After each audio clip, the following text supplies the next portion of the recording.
Welcome to the B.F. Anderson Techno Fundamental Report for June the 1st. William O'Neill passed away last month. Great investor, great man. He was the publisher of Investor's Business Daily. He wrote this book. I first started being aware of the William O'Neill strategies back in the early 80s. It really took me years to figure out how to implement the strategy, but it's a winning system. And he passed away. He's going to be missed.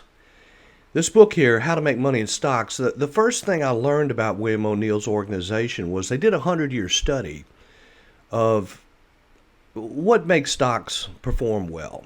And there's a lot of myths out there, and I really recommend this book highly as it really dispels a lot of the myths. Now, one quote that I always refer to is, the whole secret to winning big in the stock market is not to be right all the time, but to lose the least amount possible when you're wrong. In other words, he really promoted the concept of a stop loss. So let's take a look at the market and see what's going on here. This is the advanced decline line for the NASDAQ. You can see it's still in a downtrend. This is a very narrow market. The NASDAQ's making new 52-week highs based on just a few stocks. I'm talking Apple, Microsoft, Nvidia, stocks such as that. We really would like to see this advanced decline line improve, and it probably will. This is new highs on the NASDAQ minus new lows. We're seeing a little bit of an improvement and actually somewhat of an uptrend here. Would like to see this get up in this area here. Hopefully that's coming. The NASDAQ, let's look at some indexes. The NASDAQ index, as you can see, above the moving averages, looking healthy, looking fine. However, when you continue to move through the rest of the indexes, and we always tell people you should look at 5 indexes. Looking at just the Dow Jones Industrial Average, you really don't get the whole story. So you can see here with the mid caps, which has a lot of financial stocks. It also has oil stocks. We're seeing it somewhat breaking down. So this is really pretty much a lot to do with technology.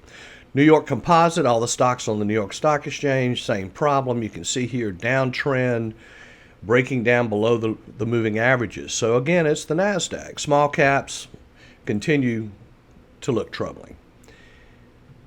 Now, in the S&P 500, again, the large cap companies are holding up quite well. And as we get into looking at the aggression index, which I think is a very important indicator, where we're taking the NASDAQ and we're dividing it by consumer staples.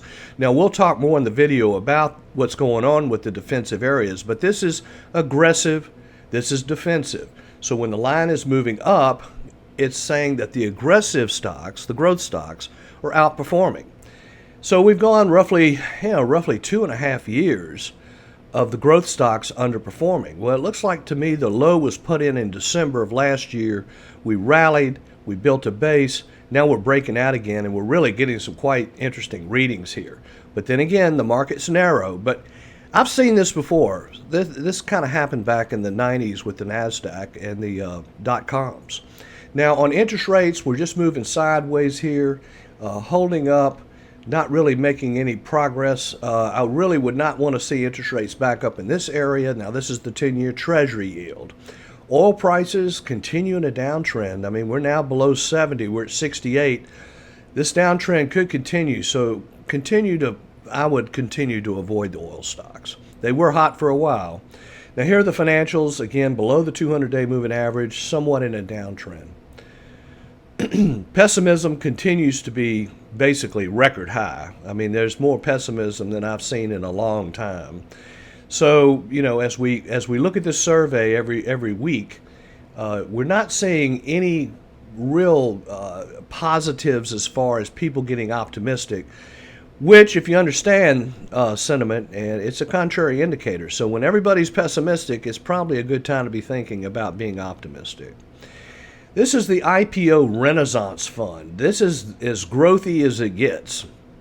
You can see here, since May, here we have the banking crisis and so forth, but since May, we've been somewhat in an uptrend. Now, the IPO fund measures the performance of initial public offerings over the last 2 years. So again, this is a very growthy index. If it were to break out up here, that would be an incredibly positive sign. On the bank stocks, we're continuing to see, consolidation, somewhat of a breakdown here recently. The bank stocks are really continuing to have problems with their profitability is what the problem is. Now we think, the depositors are safe and so forth. We just don't see how these banks are going to be able to make any money in this interest rate environment. Now this is the RSP. This is a equally weighted S&P 500 index or fund ETF. You can see that the equally weighted index is performing much poorly compared to the overall market. So in other words, if you take out the big stocks, the big market cap stocks out of the index and then equally weight everything, you can kind of see a little bit more of a truer picture here, which isn't really all that positive. Now, let's talk about what's going on with these defensive stocks, because I think this is a very small plus, but I do think it's important. So this is the consumer staples stocks. They've broken down, and I mean, in this environment, that means to me that maybe the funds are starting to move their money into more aggressive growth stocks. These are not growth stocks. These are, there's things like ketchup and toothpaste and that kind of stuff. You can see here, it's definitely in a downtrend. Now, if we go even further and look at the utilities, which is the electric utilities, that's about as defensive as it gets. That's anti-growth is what it is. So you can see the deterioration in the utility index. This is a positive. It's not a big positive, but it's simply saying there's a change of character here. Something is going on, and I think it's a positive. I think we're getting ready to start, or we are starting, a growth stock cycle, and it may be the artificial intelligence, or whatever it may be, but the growth stocks, specifically technology, meaning semiconductors and software. Now, we would really be concentrating on software. Now, here's healthcare. Again, same story. This is a defensive group. It's really not a growthy group. So the fact that these defensive stocks are all going into downtrends would tell me that maybe the market is discounting something here that could be a change of character. So if you have any questions, please give me a call. Thank you very much.